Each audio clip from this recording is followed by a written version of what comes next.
Qala al-Ajurri rahimahullah, berkata al-Imam al-Ajurri, Muhammad ibnul Husain al-Ajurri dalam kitabnya Asy-Syari'ah, beliau mengatakan fa inna sa'ilan sa'ala an madhhabina fil qadar fal jawabu fi dzalika qabla an nukhbirahu bi madhhabina annana nansahu lis-sa'il wa nu'limuhu annahu la yahsunu bil muslimina at-tanqiru wal bahthu 'anil qadar li'anna al-qadar sirrun min asrarillahi azza wajal. Kata Imam Al-Ajurri rahimahullah, apabila ada seorang yang bertanya kepada kita tentang akidah kita yang berkaitan dengan takdir. Ya, kalau ada seseorang yang bertanya kepada kita tentang mazhab kita dalam masalah takdir, maka sebelum kami menjawab tentang hal tersebut, maka kami nasihatkan kepada penanya ini untuk dia agar tidak terlalu dalam bertanya tentang masalah takdir, membahas tentang masalah takdir, mengobok-ngobok tentang masalah takdir. Ya, kita wasiatkan kepada kaum muslimin, terutama kepada yang bertanya, untuk tidak terlalu dalam bertanya tentang masalah takdir. Kenapa? Karena takdir adalah salah satu rahasia dari rahasia-rahasia Allah Subhanahu wa taala. Kita nggak tahu kenapa fulan Allah berikan hidayah. Kenapa fulan Allah jadikan dia sebagai orang kafir? Kenapa fulan ditakdirkan dia mati di atas keimanan? Kenapa fulan ditakdirkan mati di atas kesyirikan wal iyadzubillah? Kita nggak tahu. Ada rahasia Allah Subhanahu wa taala di balik itu. Kita hanya melihat zahir, tapi Allah Subhanahu wa taala melihat batinnya. Sebagaimana hadis kisah tentang seorang yang luar biasa ketika peperangan, dia dipuji oleh banyak para sahabat. Bahkan dikatakan bahwa dia ini adalah calon penghuni surga. Namun kata Nabi SAW, huwa min ahli nar.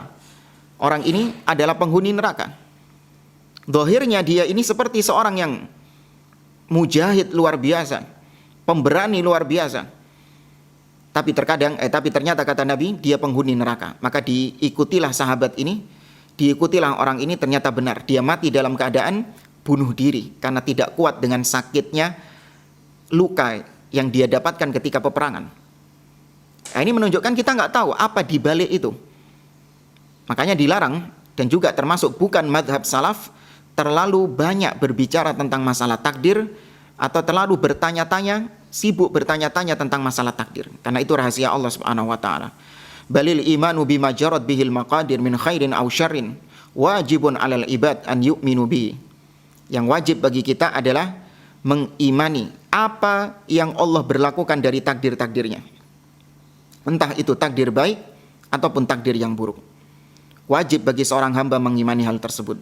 Tsumma la ya'manul 'abdu an yabhatha 'anil qadar fayukadziba bimaqadirillahil jariyah 'alal ibad fayadilla an tariqil haq. Karena alasannya, kata Imam Al-Ajurri, kalau seorang terlalu dalam membahas tentang masalah takdir, maka dikhawatirkan dia ini akan mendustakan apa yang ditakdirkan oleh Allah Subhanahu wa taala.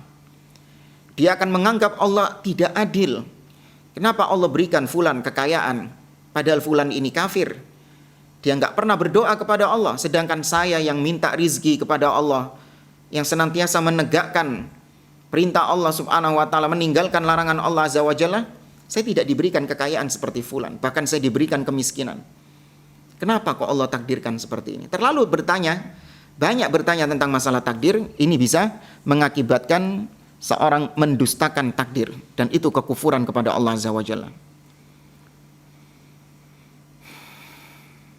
Kemudian lanjut kata Imam Al-Ajurri, walaula anna as-sahaba radhiyallahu anhum lamma balaghahum an qaumin dhullalin syaradu an tariqil haqq wa kadzdzabu bil qadar faraddu alaihim qaulahum wa sabbuhum wa kaffaruhum wa kadzalika tabi'una lahum bi ihsan sabbu man takallama bil qadar wa kadzdzaba bihi wa la'anuhum wa nahau an mujalasatihim.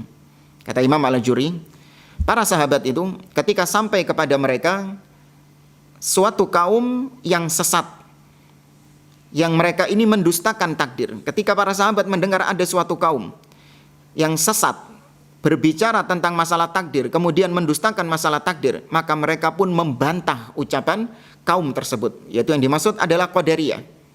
Dibantah oleh para sahabat, dicela oleh para sahabat. bahkan dikafirkan oleh mereka.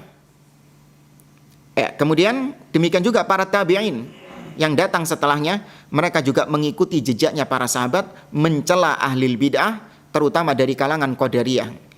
Mereka mendustakan kelompok Qadariyah, atau mereka kelompok Qadariyah berbicara tentang masalah takdir, mendustakan masalah takdir. Maka para tabi'in melaknat mereka dan mencegah manusia untuk duduk bersama mereka. Sebagaimana yang telah berlalu, bagaimana para salaf terdahulu melarang kaum muslimin untuk duduk bersama ahlil bid'ah, bermajlis bersama ahlil bid'ah, bermesraan bersama ahlil bid'ah. Nah, ini sikap mereka terhadap kebid'ahan. Wa kadzalika a'immatul muslimin yanhauna an mujalasatil qadariyah.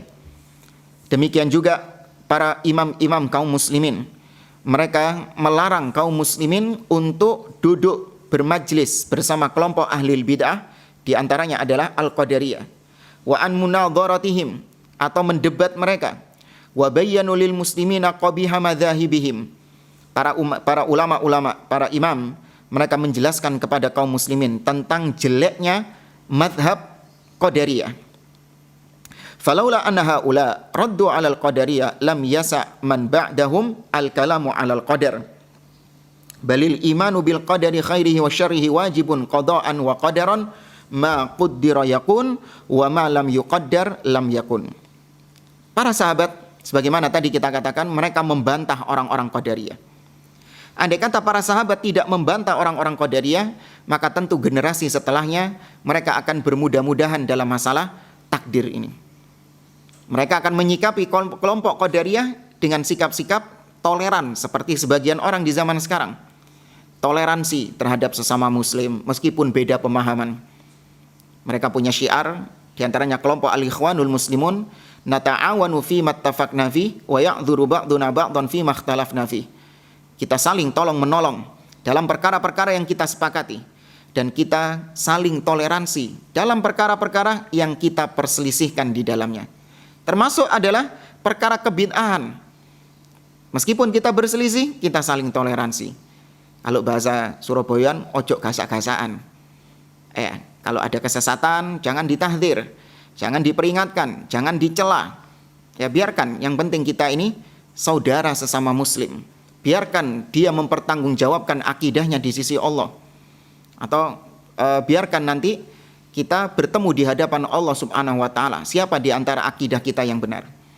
Kalau para sahabat tidak mempraktekkan, di zaman dahulu mereka mencela habis-habisan ahlil bid'ah, di antaranya kelompok Qadariyah, maka orang-orang setelahnya mereka lebih bermudah-mudahan lagi.